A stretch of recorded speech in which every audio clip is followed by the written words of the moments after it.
Welcome back sa ating channel, mga Itachi Warrior. In today's video, tatalakayin natin ang isa sa mga jola na naman nang hilig sa kalamansi. Charot. Ang hilig sa kalamansi. Sino ba Itachi Warrior na ngayon ay nagkaka-issue at nadawit di umano sa pangunguha ng content ng ibang vlogger? Sino ba Itachi? Si Lemon Loan. Diba? I-check natin si Lemon Loan kasi nga, intriga ang peg niya, nakakaloka.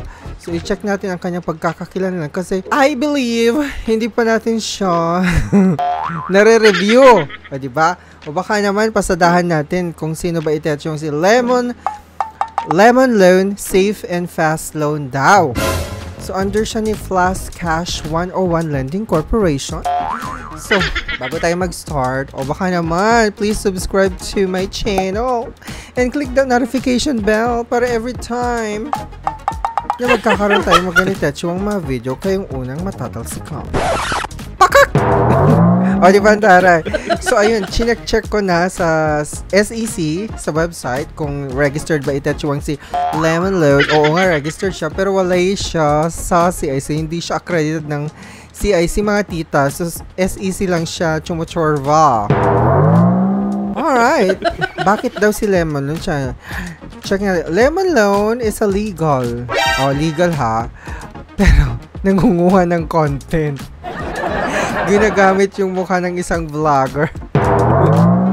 It's a legal online lending platform in the Philippines, aiming to help Filipinos to get rid of financial crisis. You can get your loan anytime and anywhere, as long as you have a valid ID. Taray. Okay. So, ang offer daw niya is from 2,000 to 20,000 pesos.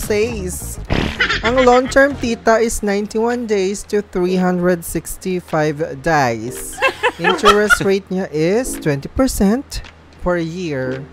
Transaction fee is 0. Service fee is 0.1% to 0.35%.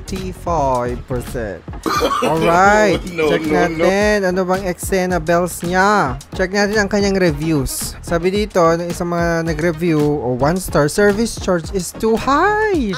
Sabi pa dito, the interest is too high. Approved for 3K but I only received 1,740 and repayment period is just 7 days.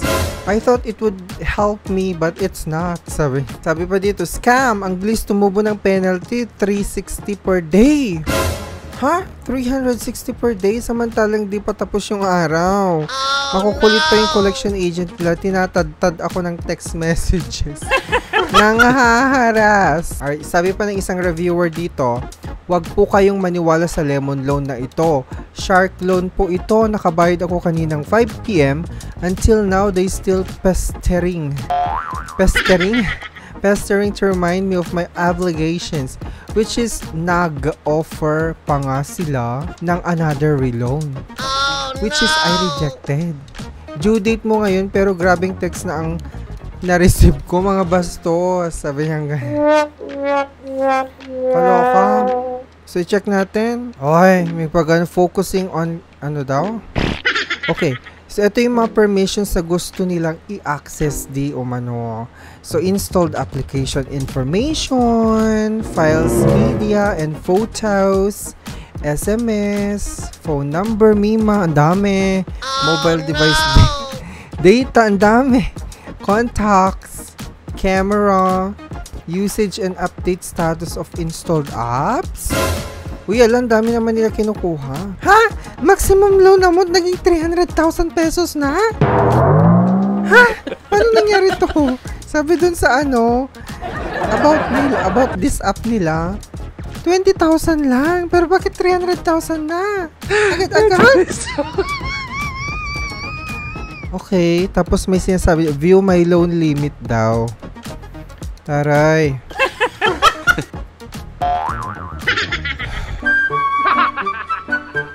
Bagal niya.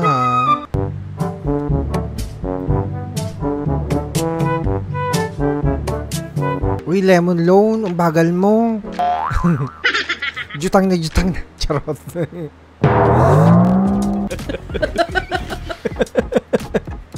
Jutang na Akira. Ay, ba't wala?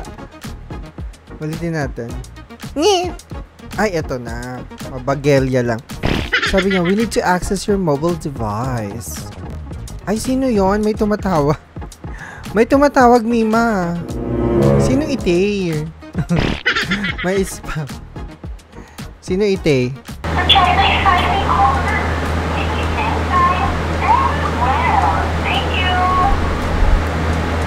Ano? Hello?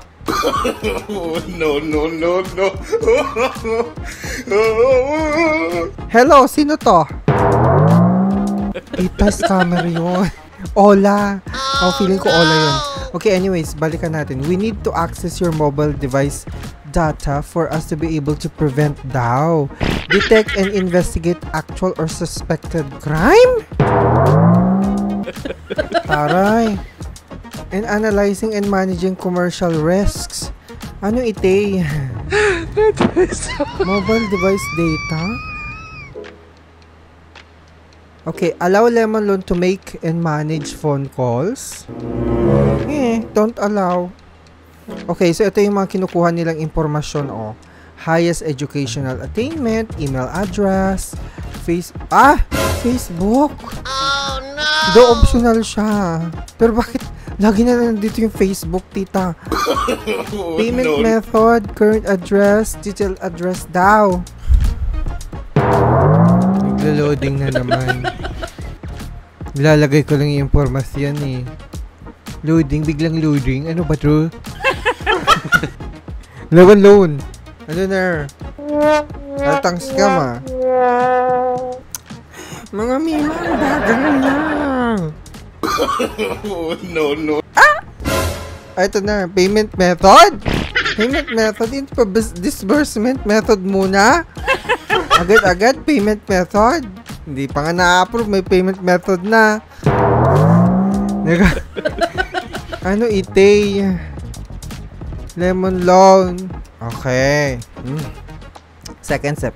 For your convenience and to fill in inaccurate emergency contact information, we need your permission for us to obtain contact information directly from your address book. Hala, direct ito sa phone book, tita. Ay, 3 contact reference ang kailangan nila. Ito na. Please authorize us to obtain information about SMS. Loka ha. Ayaw, tita, oh. Diba? Do not allow ko lang eh. Pero, sige na nga. Binabawi ko na. Yes, no problem. Pero ayaw pa rin, oh. Ano ba to? Sorry, we need to further review your information.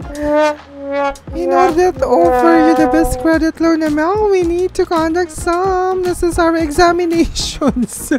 Rest assured, this process will be completed within 1 business day. Ay, may pa-exam. Ano kaya ito? Okay. Tita. Under review daw, oh. Pero ito yung ano, kaloob-looban ng app. Please be patient during review daw. Nire-review pa. Hindi nga sasabihin kung magkano yung na-loan mo. Kasi nga, under review pa nga. So, hindi natin makikita. Sa yun, hindi natin makikita kung magkano interest or charges ng itechuwaryang si Lemon Loan. Kasi nga, under review pa. So, ibig sabihin, 1 year pa i-approve.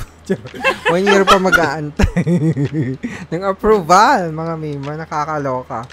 So, anyways, ayan yung kaloob-looban at mga impormasyon na kinukuha nila. So, kayo, huwag kayong basta-basta mag-i-install ng ganitong app kagaya ni Lemon Loan para hindi machukchak-chukchak yung mga impormasyon ninyo at magsisi kayo sa bandang huli kapag nag-overdue kayo. Naku, haras-hariso na kayo niyan. Kaya, wag po kayong magpapaloko sa mga olang ganito.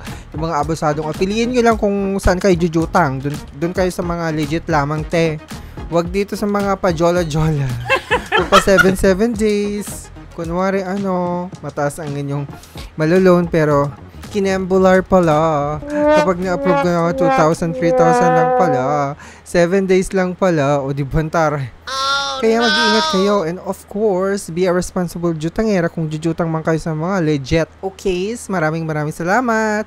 Don't forget to subscribe, click the notification bell, and ano bang say nyo dito sa Lemon Loan, ha? Pa-comment naman. O mga Akira, Sandali. Tumatawag na naman tong scammer. Sino Itay? Bakit ka ba tumatabag habang nagbo-vlog ako? Isa kang gistorbo eh. Ha? Hindi kita maintindihan. Hindi ko maintindihan sinasabi mo. Liwanagin mo. Sino ba Itay?